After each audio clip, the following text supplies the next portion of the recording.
gentlemen, this your journey in Jarrell's journey.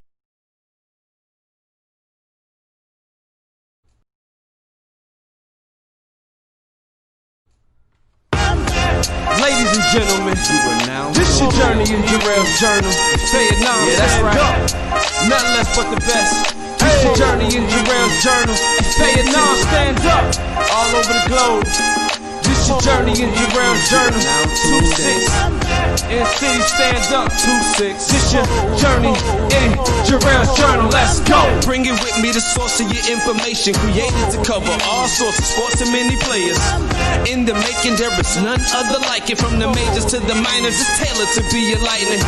To politics with the globe and unfold an athletic platform for the world to behold. Stay tuned as I cover your thoughts and views. Innovating a structure to stand taller for the player of the day, making way for tomorrow. Consistent content distributed with quality as passions of the youth get used, creating prodigies. The cornerstone for the call-ins and interviews, opinions, countdowns, trivia's the latest news. Bearing gifts, so this from me to you, guaranteed to be what you don't want to miss. So have a seat, cause I'm back.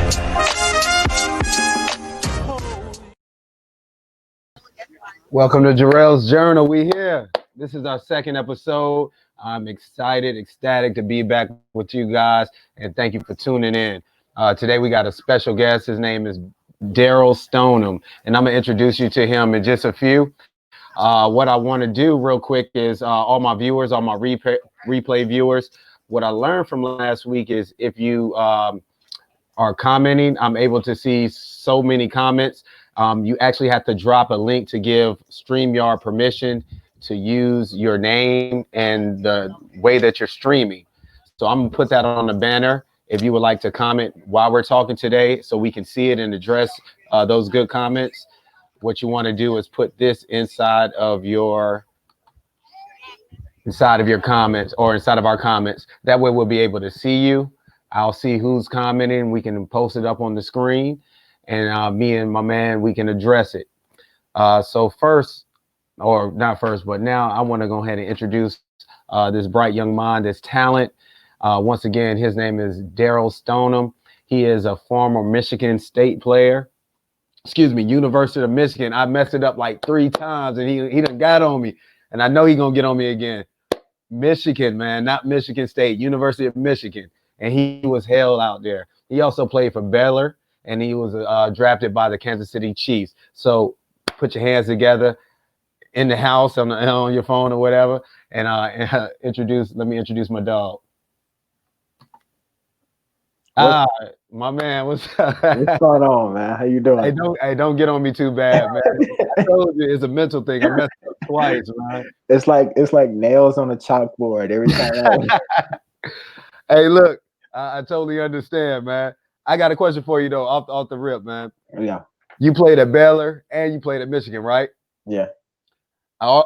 Everybody knows University. Michigan State is y'all rival. Yeah. At Baylor, who was y'all rival? Man, TCU, Texas. Wow.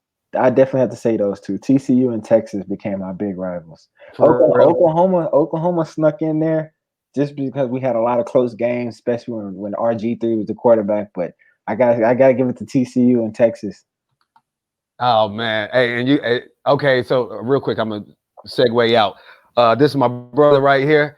For you guys who are in the comments, this is how it works. You put this up. I grant StreamYard permission to see your name, and StreamYard allow you to. I will be allowed to see your comments. So that's how it works. I was able to see some comments last time, but not all. So if you do that, like Ro did. We can see it, we can address it, and we can answer some questions. Also, if you have a kid that's going to college, student athlete, this is the perfect time to jump on and listen to this live stream because we're about to learn. You feel me? Yeah.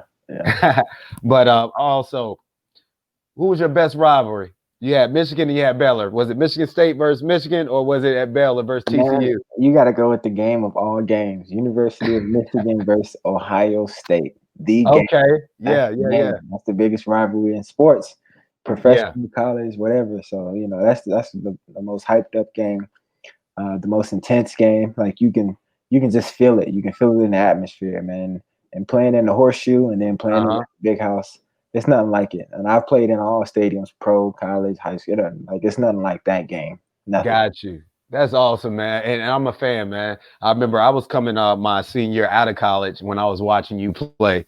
So I seen y'all tearing up the field. I was, I was heavy in it too. Yeah, man. We was raising it out there, raising hell out there. That is dope, man. And once again, I really want to appreciate you for being one of my first guests as we just jump started this podcast, Jarrell's Journal. I truly appreciate you just giving us the time to come and sit and talk and chat it up, chop it up with us, man. Yeah, man. No problem, man. I love to be on. So, my man, we'll have a lot of fun. So tell me this: what have you been doing? I know we're in a quarantine, state as far as in the United States. What have you been doing to keep in shape, man?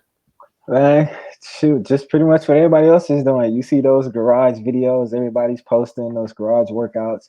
So, I've just been doing a little bit of garage workouts, but in all honesty, this is probably the first time I've had a break, a little vacation from sports working out. So, yeah, I do a little bit here and there to stay in shape, but I'm actually just letting my body rest, man.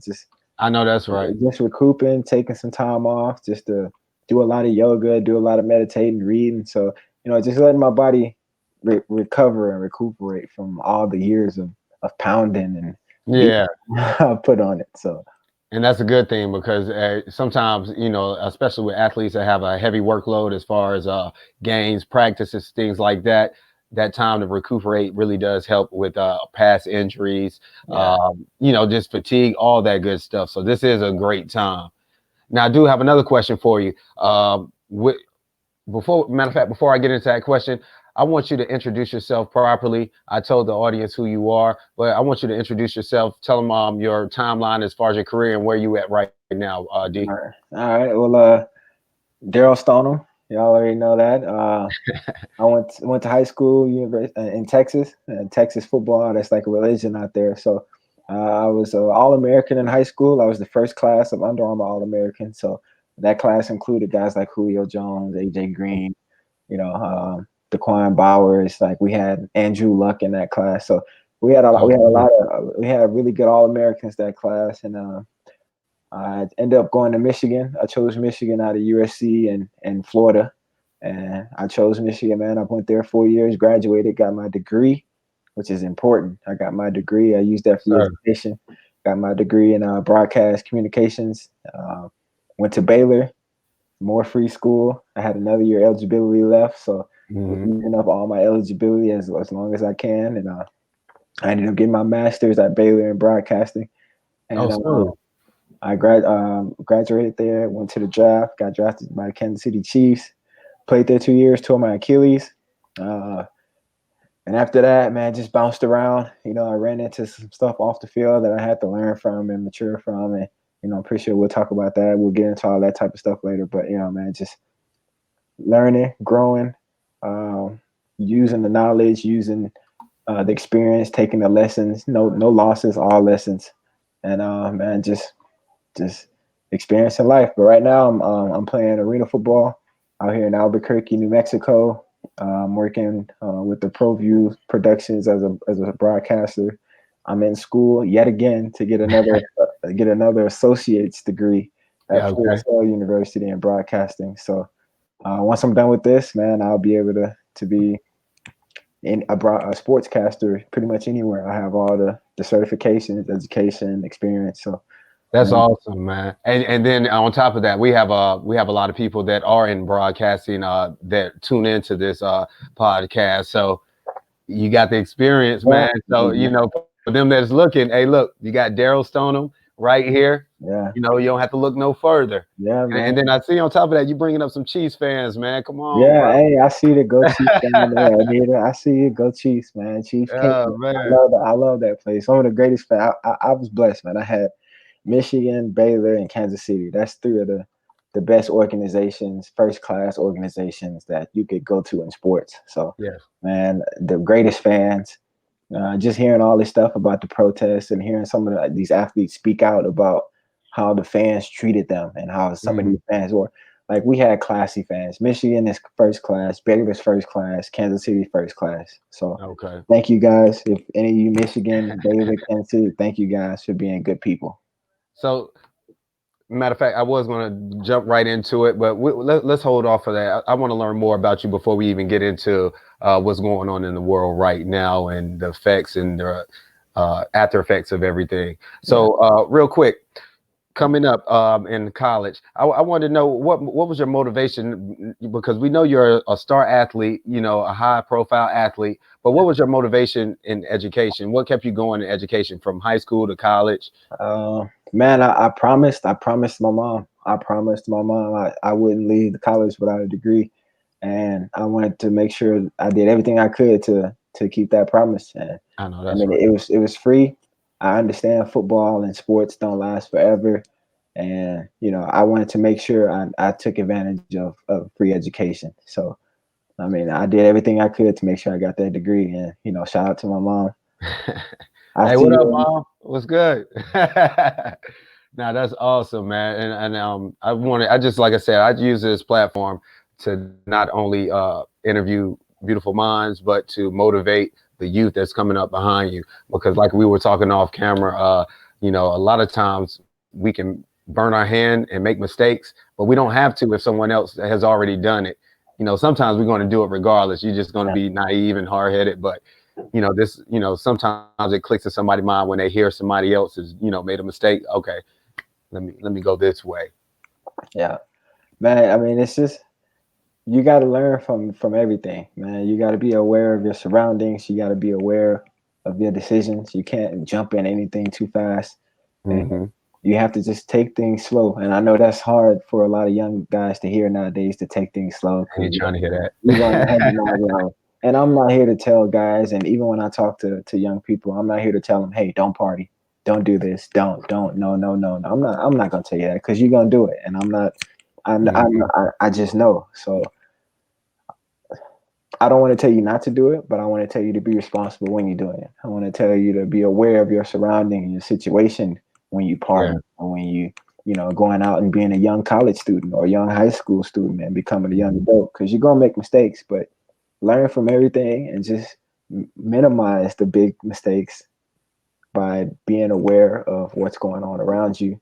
And when you're making a decision, think about that decision long term. Like, Yeah. if I do this, I'm in college, or I'm playing this, or I'm doing this for a certain goal. If I do this, is this going to hinder me reaching that certain goal?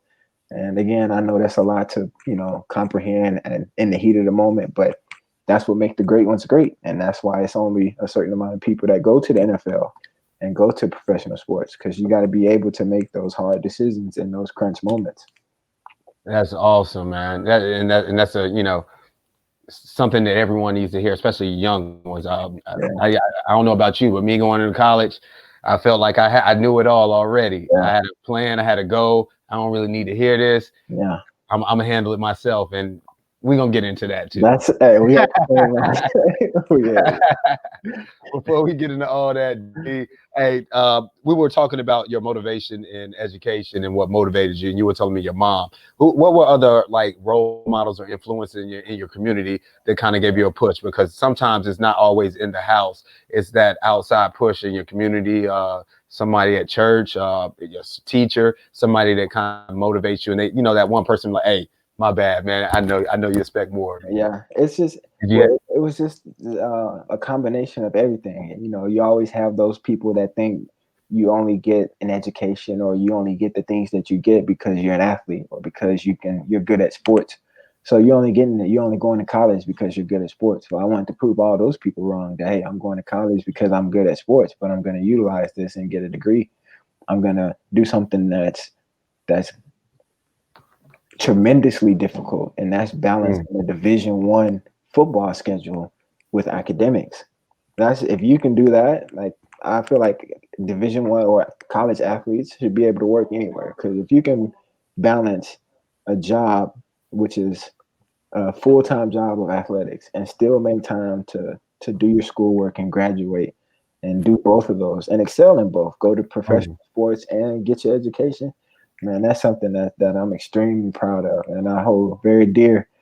and that goes above my jerseys and all the Mhm. accolades and drafted and all that stuff. Man, that piece of paper that says I completed my education is the number one thing on my accomplishments. So I'm telling you, man. I mean, that piece of paper, it goes a long way, and it can change your lifestyle. We seen, or it's one of my favorite shows that made me want to go to college. A Different World. It's really a different world, man. After you get that. Another question I have for you is, how would you describe your college involvement as far as with the athletic program with Michigan and Baylor, as far as how they got you ready for life after college professionally? Well, I would say it's a lot better now, especially at Michigan. It's a lot better now. But at the time, it was typically just like any other big football program, and you're there to play football. Now you have all your academic advisors and all your academic people to help you in school. But I mean, give me a second, D. I think the commercial is coming back on. I'm not sure if you hear it. Yeah, I hear it in the background. Okay, so we're gonna figure that out, man. We having a little technical difficulties today. Okay, now we back, man. I think we streaming 3 things at one time, and they all going together. I'm sorry, man. No, it's all good, man. Just I mean, the academic advisors that were in place for us, they helped us do whatever we wanted to do. Mm-hmm. So I never got told like, hey, I want to do this class and this course, and like, no, you can't do that because of football. No, I was never told that. So whatever I wanted to do academically, it was welcomed by the academic staff, the athletic staff, and it was up to me. It was my responsibility to make time and to study, because I couldn't let one slack and without the other. So I put that extra burden on myself, and I was ready for it.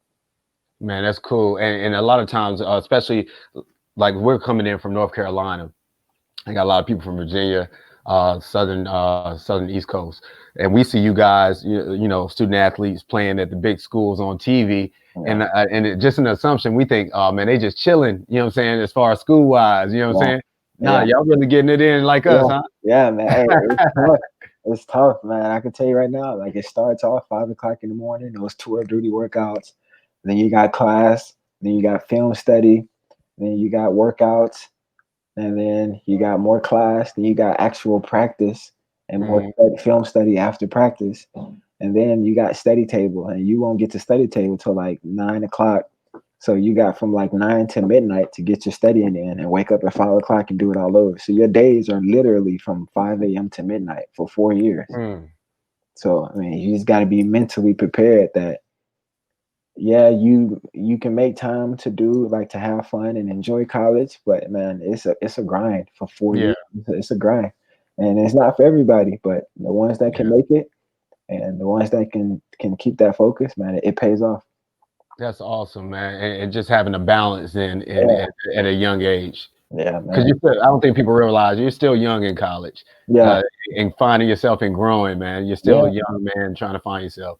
Yeah, but I mean, you're still young, but if that's why I think visits are so important when you're going to these colleges, because you need to go somewhere where they're gonna have your best interest at heart, and they're gonna help you. They're gonna take care of you, because for most guys, especially like me, this is the first time you're going away from home, away from your mom and dad for an extended period of time. So you want to know that you're in good hands, and you're not just up there by yourself, or you're not just going somewhere where they all they want you to do is to play football. I mean, that's all they really care about.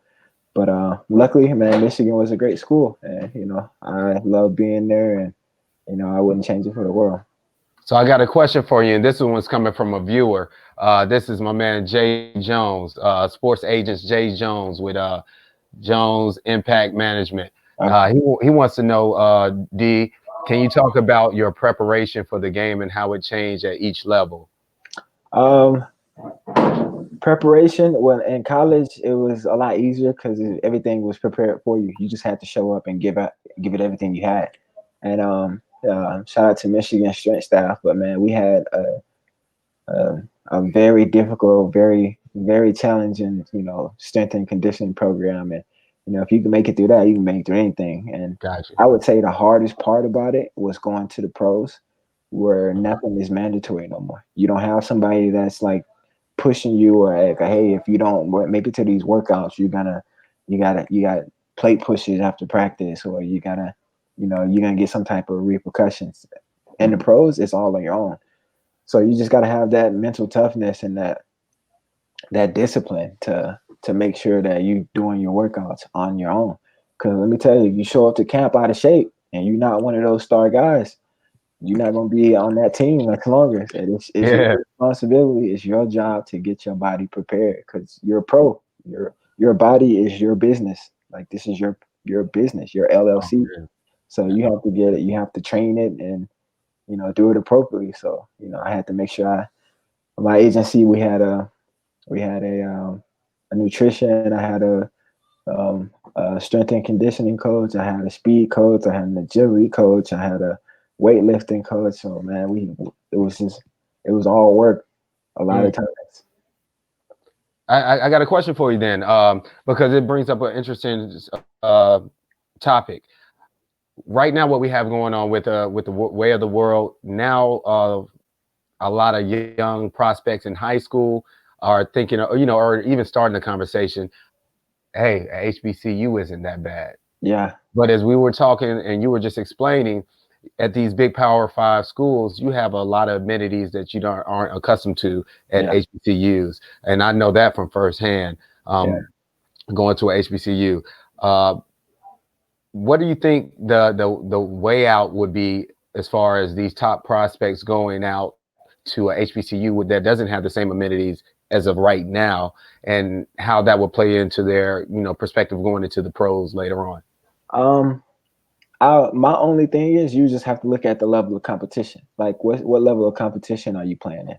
Because you go to these big schools to play against the elite competition and get you ready for that next level.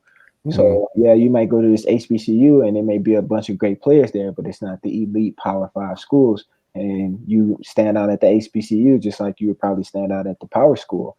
And you get to the pros, and instead of that gradual jump, now you have a huge jump of talent and a huge jump of level of competition. But I don't shade anything on going towards HBCUs because I think that needs to happen a lot more. Like we need a lot more of these star Black athletes to exercise their rights to go to wherever they feel comfortable. Yeah. And, we've talked about the NCAA. I'm not a big fan of the NCAA. I don't like how they speak your mind, man. I don't like how they treat student athletes. I'm not a fan of the NCAA at all. But we talked about it. Just the way they go about treating these athletes. Like, man, we have this ability, and we can't do anything with it. We can't profit from it. Only thing we can do is make the NCAA millions of dollars, millions and millions of dollars. And coming from me, where we come from, rough families, rough backgrounds, where our parents need help, our brothers and sisters need help, and we have this ability that the NCAA is making millions of dollars off of, and we're prized and we're celebrated, and we'll be on TV out in public, and we're stars. Like everybody asks for autographs, want to take pictures, but then I go home to my apartment and there's no lights and no food. And then on top of that, on my way home, I see my jersey being sold on campus, or on campus in the team spirit stadiums, and it's $300 for my jersey, number 22. Or I wore glasses with tape in the middle at a press conference, and somebody sold those. Somebody just bought some glasses, put tape on it, and sold it for $5 outside of campus. And I can't make a dime.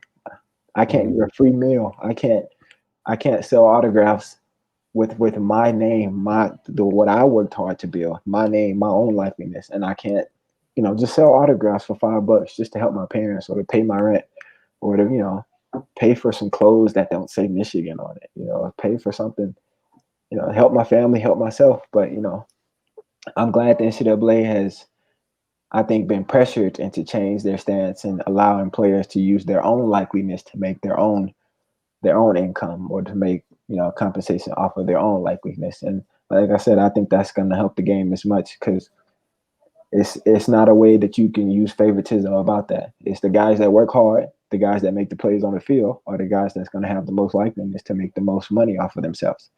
So you want to make money off of yourself too? You got to work hard in the offseason. You got to work hard on the weight room. You got to work hard in the classroom, and you got to make plays on the field. You can't be mad at a guy that's making plays and making money on the side, and you're not making plays. You're not. So now I have a question for you on that, because that's another thing that's going on right now. So the NCAA has made it where, to, like you said, student athletes will be getting compensated for their likeness. At the same token, just me personally thinking, it's going to be a lot of things they're going to have to weigh out. Of course, there's going to be a trial period, and they're going to have to learn from error, just like any business. Yeah. But my thing when I was thinking about it was two different points: the basketball side and the football side. In basketball, we have young prospects coming out of high school where the NCAA has to now compete against the G League. So they have an option of either, I'm not going to school and I'm going to get money and support my family right now. And, I'll be able to get into the league a year after or whatever the case may be, versus football, where you actually need that training and tutelage to get to the league. And they're not going to be able to get paid. So what do you think about those two different prospects as far as that and being able to pay athletes for a likeliness in the NCAA? Well, the NFL, I mean, football had that platform. The XFL was allowing players to go straight out of high school to the XFL. Okay. But the XFL folded for whatever reason. So the basketball still has that with the G League, and then you can go overseas and all these different type of things. But like I said, I think that put pressure on the NFL. I mean, on the NCAA, and that's why I think they did it when they saw the G League and they saw what Lonzo Ball, LeVar Ball was doing when he opened up his own G League, the JVA, the junior. Yeah, I know you're talking about. I forgot the name, but I know you're talking about. Yeah, so LeVar did it, and then the G League started allowing people to come out of high school. And then the XFL was allowing people to come out of high school. So now the NCAA is losing these top prospects because they know, like, hey, these guys are going to go elsewhere and make money and then go pro. And so I think the NCAA had a lot of pressure put on them, and they made this decision because they were kind of pressure. Because I know they didn't. I know those guys didn't want to. And I'm really not a fan of NCAA, so I know they didn't want to do it. I don't think so either, bro. They got their arm twisted and they did it. And I think it's good because it allows the players with the big names that come out of high school and that's highly touted, and they come from bad areas and bad neighborhoods, and they have this talent and ability that the NCAA is about to make bank off of. The school is about to make bank off of because they're going to hype you up. They're going to sell your jerseys, your memorabilia, your likeliness. And now you get a chance to do the same thing for yourself. So now you can go to your local print station, your T-shirt, and print a T-shirt with your number and name on the back of it, and have your brother or your friend sell it outside campus, and you can make that money off of yourself. So now you can profit off of your own hard work, which is all we ask for. Just let me profit off of my hard work. I worked hard for this name. I worked hard for this name. Let me profit off of it instead of letting you just profit off of it and let me get hurt. And now I've made $0 and I've had this amazing talent. And the people that was using my talent made millions of dollars and I didn't get a dime. So, man, that's head on. I've thought about it. And I'm pretty sure a lot of people have been talking about the same thing. Yeah. I didn't play D1. I played in a Division II league. And it was even rough as far as, not getting money at all from alumni or anything. We had to work, grind, train, all the same thing. I remember coming home from a game and we lost and coach was mad. Yeah. We didn't even eat that night, bro. We went straight home on the bus. I mean, calf clothes, we ain't eat nothing, bro. He did us dirt. It's had me sometimes. But one thing that I do have a question on, I want to get your opinion or view on. Now, the whole pay for play brought me to a point where I had to question the NCAA. Now, the NCAA has a standard where they have to keep everything level. you know about Title IX. Am I correct? Right. And if anyone doesn't know about Title IX, that's where there's a rule implemented to make sure that women's sports are equal as male sports in the NCAA and in law and legislation. So that was another thing that I thought about, because if players on the male side, male sports get compensated for their likeness, what about our female sports that don't get the same kind of distribution as far as media rights and as far as being viewed on TV? And not only are women, but what about other levels of NCAA, Division II, Division III, that definitely don't get the same thing? How would they play that out? Or what do you think a plan of action should be for the NCAA to make this right on all levels? I think that's the challenging part, because now you have to find a way to get exposure for all of these other sports. You have to find a way to get exposure for women, more exposure for women's basketball or college basketball. You have to find a way to get more exposure for the golf team or the wrestling team, or whatever sport it is. You have to find a way to get them more exposure. Now, it may not be major networks like ABC or NBC, but maybe it's TNT. Maybe it's a internet podcast, or maybe it's on YouTube or Facebook or live stream somewhere. But you have to get them in a position where they can at least market themselves or make a name for themselves using a certain platform. So mine, University of Michigan, was on ABC Sports pretty much every week. We were on ESPN every week. Mm-hmm. We were on major TV every week. So I had that platform to make a name for myself. So you just have to find a way or find a platform to give all these other sports programs to make a name for themselves. Whether it's YouTube, Facebook, live stream it somewhere, TNT, it's sports networks and platforms everywhere. You can make like the Longhorns have their own sports network, like the Longhorns Network. So every sports team make their own, every college make their own sport network and broadcast it there. Just something that gives them a chance to get their name out there to some people. I got you on that, man. And I think that'd be smart too. I had even thought of setting aside a set amount for student athletes on all levels, and then different, just kind of like a stimulus check or unemployment check. You can get a set amount for all student athletes, but if you're at a Power 5 school, you'll get, a little bit more on top of that because you are bringing the exposure to the school. And you got to think about, they're making all this, like you said, all this money off of deals with ESPNs and they want to keep all of it. Yeah. You see they're only allowing us to make money off of our own selves, so it doesn't hurt them. Yeah, it's just like we're allowing you to make your own money. We're still getting our money, but you can make your own money now. So the NCAA is not going to want to hack out too much money to help the cause or to help. They're like, here, we gave you this, be happy. And that it sucks, but I mean it's better than nothing. So now, I can write 22 Stonum on a shirt and sell it for $5. So I can write my autographs and take pictures and charge $5, and that goes a long way, man. That would have helped me so much in college. You don't even understand. That would have helped me so much just to be able to take a picture, sign an autograph, charge $2 for it. Man, that went so far. I could have helped my parents, my family, myself, but I'm glad they're starting to do it now. Yeah, it's better late than never. Like I said, I would have loved to have seen a lot of players. My man, he played with you at Kansas City Tank, man. I was watching him doing the same thing, man. But definitely. Now I do have a question for you.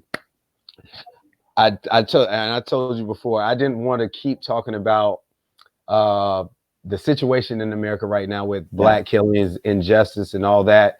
But it's kind of hard to shy away from, because now a lot of things are coming out as far as reactive sides to this.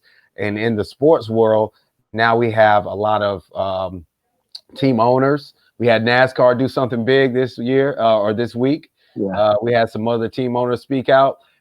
My question to you, Darrell, is how do you feel about the response from these white owners and white, board members, shareholders that are coming out, giving money to, charities like Black Lives Matter? Does it feel genuine to you, or is it? What is your response to it? How do you feel about it? I can't say if someone else is being genuine or not. I mean, only time will tell. I mean, I appreciate it because that donation is whether you only doing it to look good or doing it for the wrong reasons. You still did it, and it's still gonna help us. So that's a start, man. We needed somewhere to start. We need somewhere to start, and that money being donated to Black Lives Matter, and that goes into like different type of organizations like police training, police, petitions and everything of that nature, man. We need, we needed a light to be shined on this. And like people saw, Cap tried to do it peacefully. Like Colin Kaepernick tried it, and people took it the wrong way, and some people still take that the wrong way. You know, that's them. But like I said, unless you are Black in America, you don't know what it's like to be Black in America. I know that's right. So, like I said, we appreciate the donations. I appreciate everybody helping, and this is the first step. And what I want to see is what's going to happen a few months from now. Is this going to die out? Like, are the protests going to die off? Is it going to be like, all right, y'all made y'all noise now, kind of subside a little bit? Or are we going to keep the pressure on? We have to keep the pressure on. We have to keep our foot on the gas because we need a lot of change. And police brutality is just, I think that was kind of like the last straw, but that's not the first one. That's the last straw. Like that was just like we've had enough.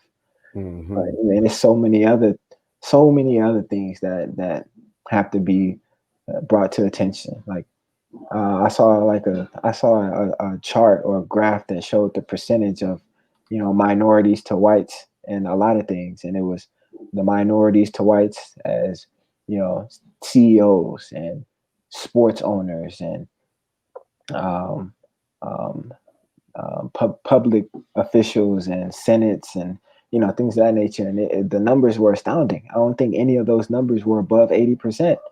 Man, like for us, like it was all either 80 or 90%, white, and we have to do something about that. Like the NCAA, the football has the Art Rooney rule, but is that really being exercised? You mean to tell me that you are exercising the Art Rooney rule, but it's because no Black person or no minority is qualified to be an owner or a general manager. They are. It's a lot of people that have the money to do so. It's a lot of people that have the education and knowledge and experience to do so. But you can't have. I think that they can't have a Black person in that position of power. That's just the way the world goes. Like, yeah, I know a lot of people that have all the qualifications and the requirements and the experience to get a certain position, but because they may have a little bit darker skin and they may have hair that's not clean cut and shaved, it's more like dreadlocks, or you got curls in your hair, or you have tattoos on your arm. Yep. You have a nose ring, or you look like this, or you look like that. That just discredits everything that you worked for and that you tried to accomplish, and that's not fair. Who made the standard of being white, clean shaved, no tattoos, hair like slick back? Why is that the standard of profession? That's a professional look right there. Why? Who made that the standard? Who decided that is the standard of we talked about that last week, man. Right. It was all about being comfortable, making certain individuals feel comfortable. Right. And I definitely don't agree with it. I've always rebelled against it growing up. And, like I told, we spoke on it last week. That's what we were taught to do. You have to learn how to play the game so you can advance in the game in order to change rules in the game. You know what I mean? Exactly. But and even with the Rooney rule, we spoke about it last week, but I definitely think there needs to be some changes made, because I wouldn't want to be a coach that is hired because of this rule, and I'm not getting it's like a teacher. You're going to come in my classroom as a principal and, take over my classroom, but, you're going to take the power out of my hand. Exactly. My team's not going to respect me because they know exactly how I got on. Exactly. So I think it needs to be some changes. It needs to be some, a sit down and have a better discussion. It's all about inclusion in your boardroom. Right. To me, everybody just needs to have a talk about it. Like We just all have to come together and we have to talk. Mhm. You got to be open and receptive to understanding. This is how we feel. This is how we get treated. This is what's going on. Like, what can we do about this? And Yeah. no one can sit. You cannot sit there and say nothing can be done. That's impossible. Anything Yeah. can be done. Anything is possible, and anything can be done. It's Yes, it just can. the people that are in a position of power to get it done, are they willing to get it done or to help get it done? Because it's the people that's in position of power that need their heart changed, or they need to come together and hear us out and say, hey, that's right. Let's do something about it. We have the power to do so. I know that's right. Now, real quick, because the time moving fast, and I know you got, I don't want to hold you up, man, because I know you over there getting ready. Now, quick question. I'm gonna ask you two things real quick. Other news that's coming out right now are, like we just spoke about, we got Dabo Swinney that defended one of his statements by his assistant coaches who was using the N word to the players. Now he wasn't using it negatively, but he used it, and the players felt a certain way. And Dabo is getting all the beef for not firing him or not handling it in the way people think he should. Yeah. Now, have you? What is your stance on? Because we've all had tough coaches, and we all had that cool coach. He might not have been black. It doesn't matter because in sports we love each other. But what is your standard on as far as a little too far, coach? Or have you experienced anything like that?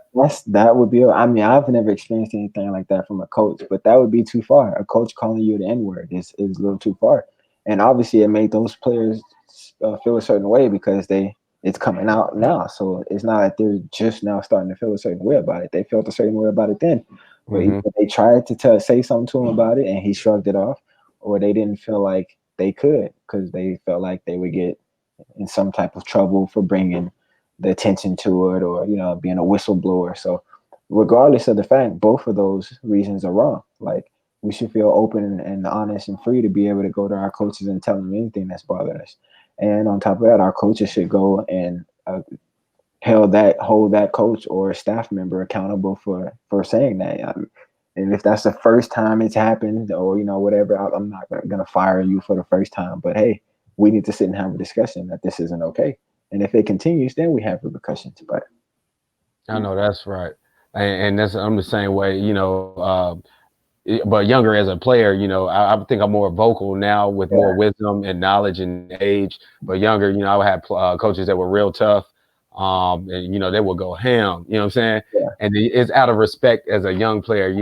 Hey, that's coach. I'm gonna respect him. You know what I'm saying? Yeah. Like then, as you get older, you're not gonna tolerate the same thing. Yeah, So man. I mean, I I've been understand called it a lot coming of out stuff. now. Yeah. I've been called a lot of stuff in the sports term. You get called other words for soft, and other words Yeah. for lazy, things that Yeah. you're never called a racial slur. That's just Yeah. that's where you draw the line. You don't go into Exactly. racial slurs, but you want to say any of that other stuff that's allowed in sports, and everybody in sports know that you're gonna be called a pussy or a soft, or this or whatever. So Mhm. you have those type of that lingo in sports, but it never crosses the barrier of being racial slurs. So once it crossed that barrier, that's when you have to look at that coach and be like, hey man, wait a minute. Got you.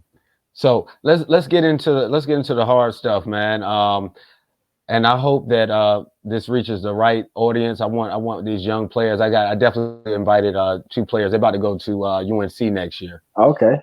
They're gonna be playing some football, so I'm gonna definitely try to link them with you, man. All right, yeah, man. Some mentorship. You got my number, man. Just hit me up. Yeah, definitely, man. So real quick, professional football. What are they getting from you as a player, D?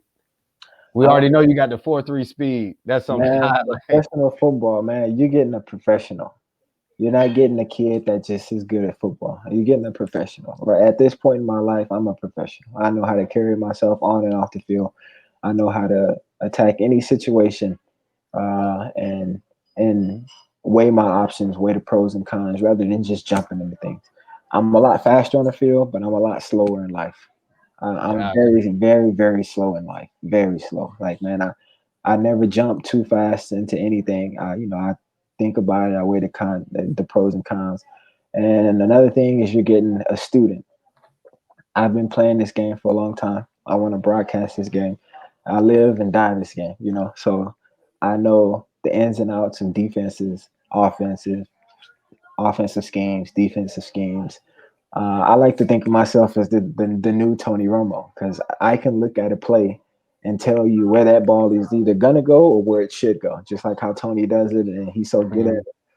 I do the same. I find myself doing the same exact thing. So, just one of those guys that can help mentor the younger guys and help bring them along the right way. And I can be an older guy for those younger guys to look up to the right way, and not like, oh, he's just partying, spending his money, but like, no, man, this is how you need to conduct yourself as a professional. And that, and you're getting a guy that can, lead on and off the field, and hey, that still makes plays. Now, don't get it twisted. I'm still a dog. It ain't a DB out there that can guard me. I'm gonna tell you right now. Oh man, my dog. Hey, look, man, come on to Carolina then, man. Come on, man. Hey, I keep the cleats and the ball in the car ready, man. Hey, I travel to embarrass DBs. I will travel to embarrass you. So that's what I'm talking about. Now, real quick. Now, and this is the real thing we both were going to discuss, and it's reframing, media reframing. Yeah. Now, when you if someone looks you up, they're going to see your highlights. They're going to see Darrell Stonum, the all-star, the hell of the kick return. Yeah. But they also might run into some problems off the field. Yeah. I wanted you to address that, because a lot of times. And this is what I teach to my kids, as far as, and when I say kids, I'm talking about student athletes on all levels, about media reframing. I want you to discuss, just to the general public, what you went through, how it was kind of reframed, and how it changed your life, and how you changed as a man, going through that experience. Yeah, man. It was, like I said, it's all lessons. And even though some of them aren't really fair, and some of them are a product of everything that's going on in the country right now, you have to be better to not even put yourself in a position to even give them that type of power and control of your life. And that was the main thing we're talking about. Like you said, you're gonna see the highlights, but you're gonna see domestic violence on there, and you're gonna look at it, and you probably read it the way the media wrote it, and then it portrays me to be a bad person. It portrays me to be this bad person, but if you were in the courtroom, you would know that I had an all-white jury. If you were in a courtroom, you would know that all the police evidence, the coroner, all the evidence we had, the witnesses we had, they were all on my side. Everybody pointed to the witness telling false statements, and it was the witness, the victim, or so to speak, was a white woman, and I had an all-white jury. I was in an all-white county in Oakland County, and they didn't really pay attention to not even really. They didn't pay attention to the evidence. They didn't pay attention to the facts that proves my innocence. That proved my innocence. All they saw was a big black guy and a small white girl who was in a courtroom crying. And at this point in time, this is right around the Ray Rice incident. So I felt like, and even my lawyer said, he's like, man, you're guilty until proven innocent.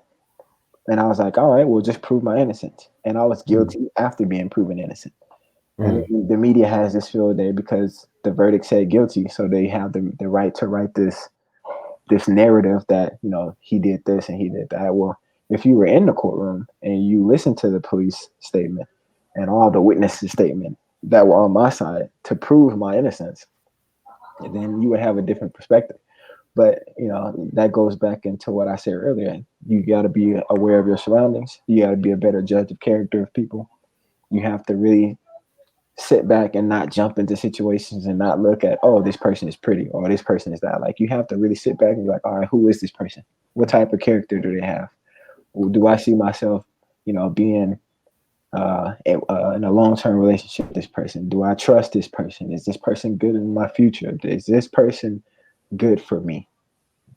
And those are the things I learned, not to put myself in situations where things like this can happen, like, period. And I don't think it should have happened.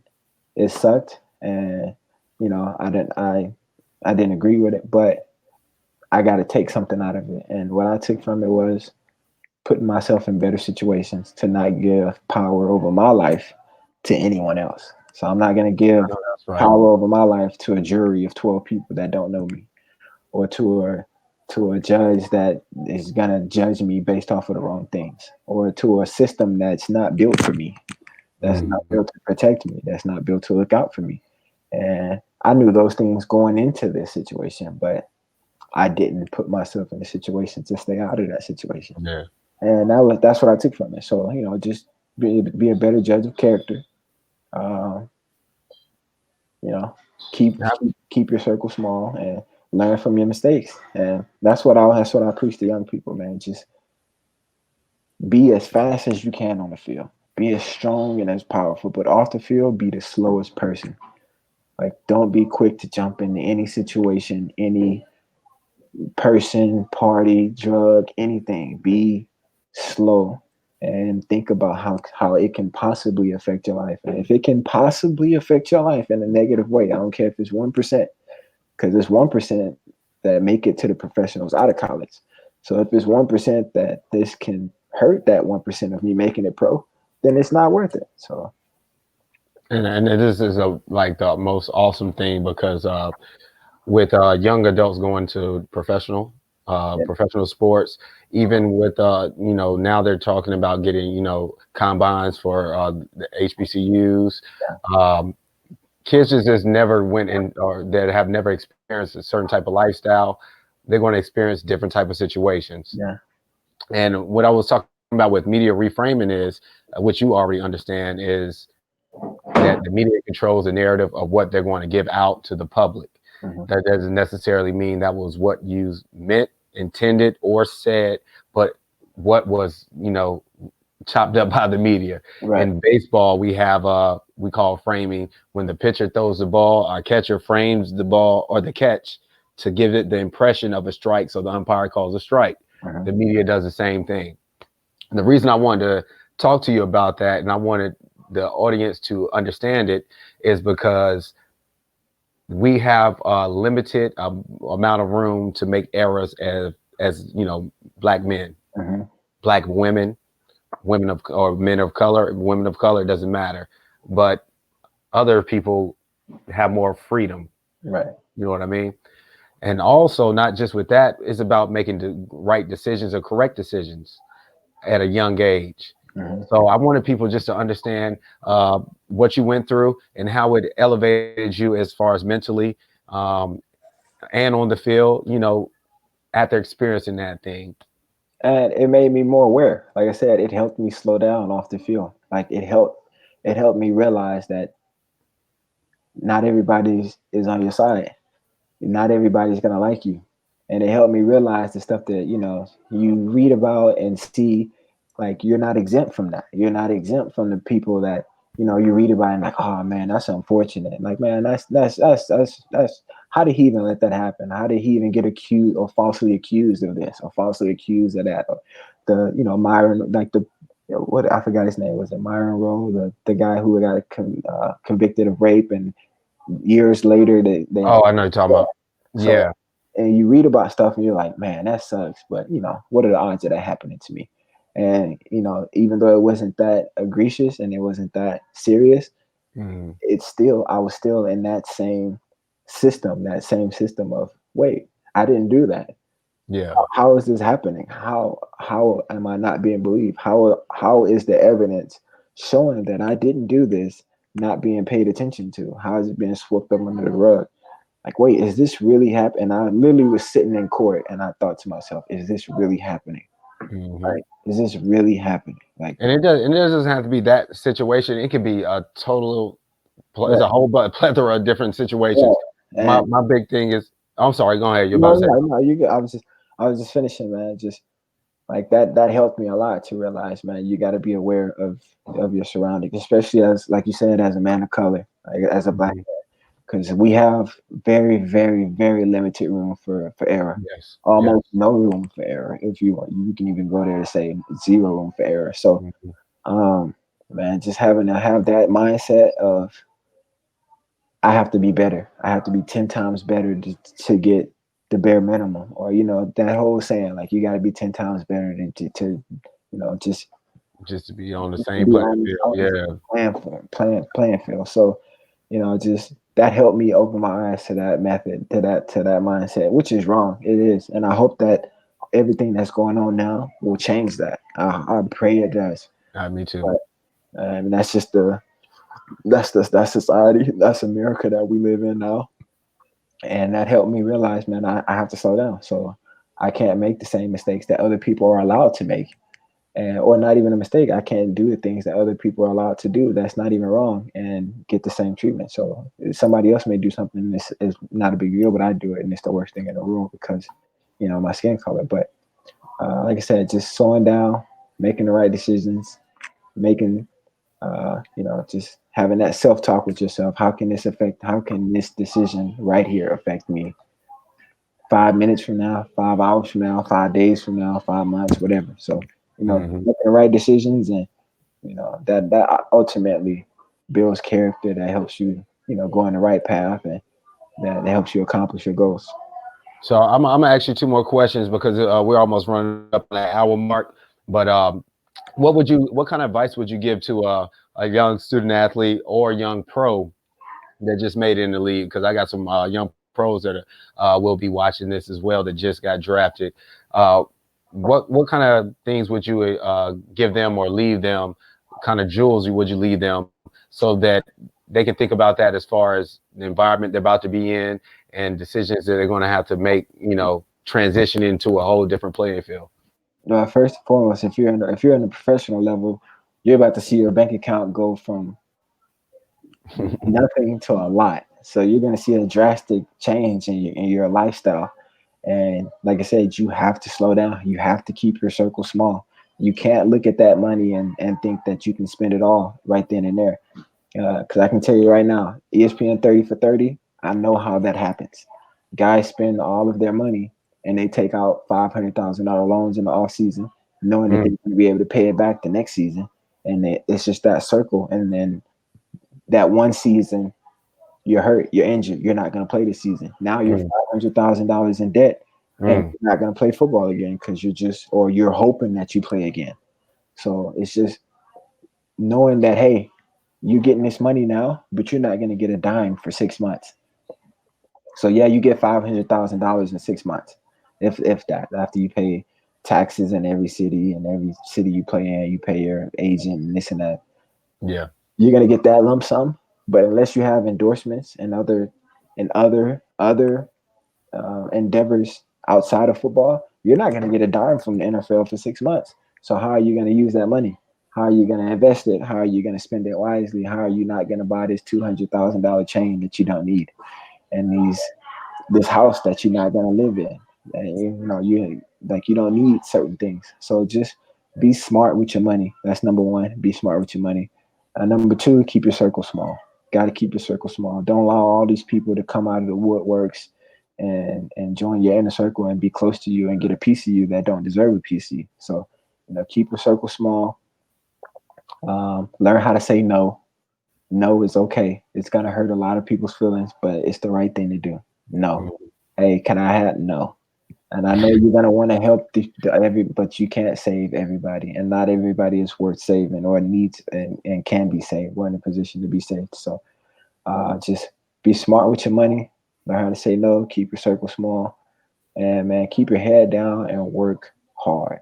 Just work hard, man. Train at your craft. This is your craft, whatever it is, and work at it. And you do those things, man. That's a recipe for greatness. We have another question for you. We got my man Alex Parson, AP. He said, "Do you have 100% creative control over your contract?" You do not. You can negotiate the terms with your agent after your second contract, but your first contract is pretty much slated and slotted from where you get drafted. So each draft position gets a certain contract, no matter what. So you really don't need an agent when you're coming out, other than to get you drafted as high as possible. Because once you get drafted, there is no negotiating your contract. You get what that draft slot says you get. So after that, your second contract, after that, then you negotiate your signing bonus, your terms and then that. But when you're getting drafted, man, you get what you get drafted at. And if you don't get drafted at all, then you can kind of negotiate your free agent deal. But I mean, at that point, you're signing a rookie free agent deal, so you're not going to get, that much money really. So you don't really have 100% creative control unless you get your second contract. Those are good questions, definitely. And yeah, especially with, like I said, the guys, hopefully in the future, they will be able to experience the same thing you did as far as getting drafted. And you need to know these things. Yeah. And that's just another quick segue to, Jarrell Hessler, sporting consultant. Come holler at me. Let me point you in the right direction and get you with mentors like my man Darrell. Hit me up, man. If y'all need me, I'm free to help out anybody. Anybody listening out there, follow me on Instagram, Cornell Stone, CORNELL Stone 21. That's my social media for just about anything. Well, it is for anything. So y'all hit me up, man. If y'all need some questions, I answer my DMs. I try to get back to anybody that needs help. And if you need some help, some advice, I will get back to you. So if y'all need some help, some advice, need some guidance, y'all follow me, message me, and I'll be there to help anybody I can. All right, last two questions. I'll make them quick, and then I'm going to a quick rapid fire, if you don't mind, man. So you got your season coming up. I know you got a little downtime. You get to chill, relax, and all that good stuff. With this coronavirus and the environment being so bad, as warriors, as an athlete, we're warriors. We want to get out and play. Right. But there have been reports of I want to get the correct team. I know Alabama was one team, and recently I want to say it was USC, but don't correct me if I'm wrong, but it was a second team. They had a big outbreak come out where 15 players caught the virus. Yeah. Are you in any kind of reservation about that, or are you more I'm ready to get out there?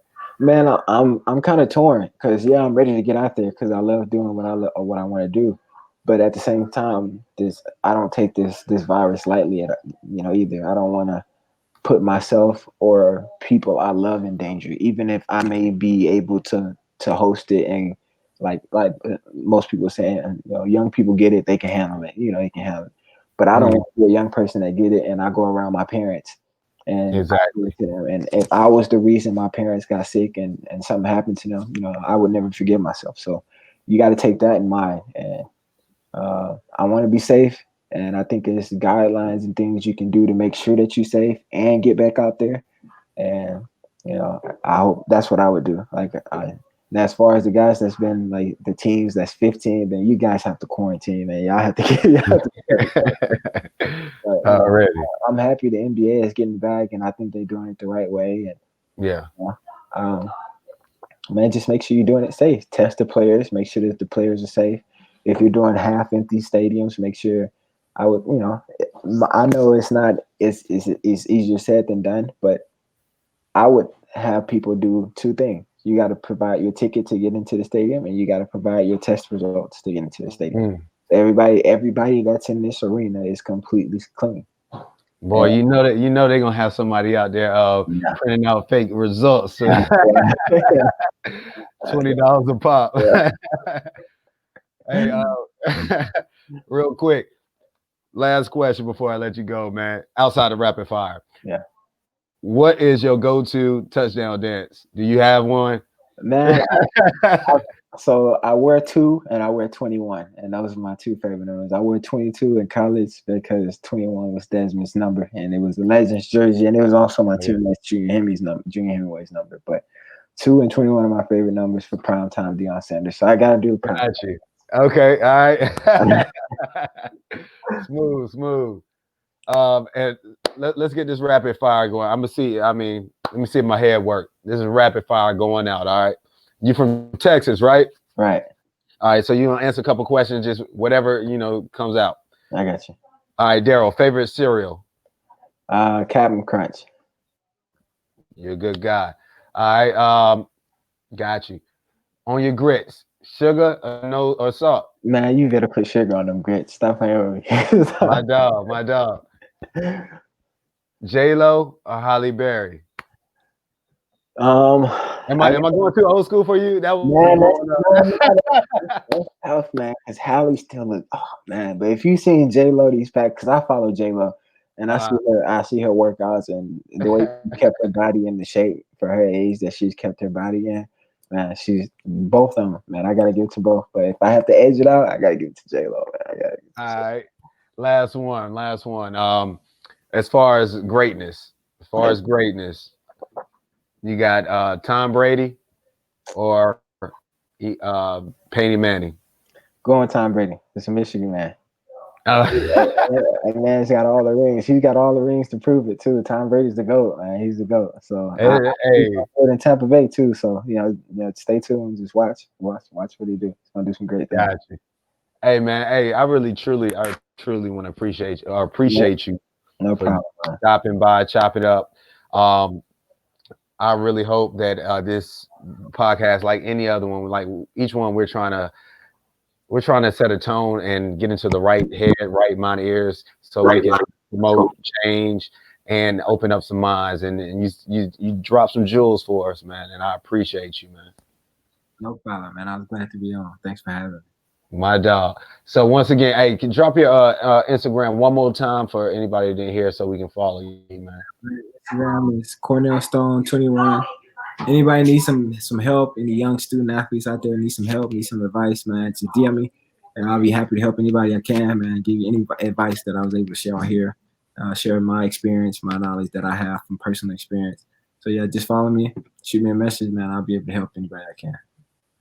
Man, my dog, I appreciate you once again. All my viewers, my replay viewers, follow my dog. It's Darrly Stonum. Watch out for him. He's about to tear the field up. You saw him here first. If you ain't know who he was on Jarrell's Journal. But I'm going to hit you up in a couple seconds, man, and I'm going to sign out, okay? All right, man. All right, thank you again, bro. No problem, bro. All right.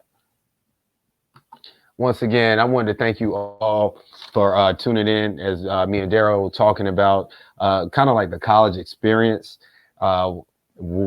experiences that you expect, that you learn from, also reframing how the media can reframe the narrative of what goes on in your life. And these are things that we have to be aware of, because a lot of times young people, young athletes, they're not aware of it, and they go out and say anything. And this is before, professional, you have your PR and all that stuff. And that's what my company does. We want to help out with learning things that aren't regularly known by the young mind.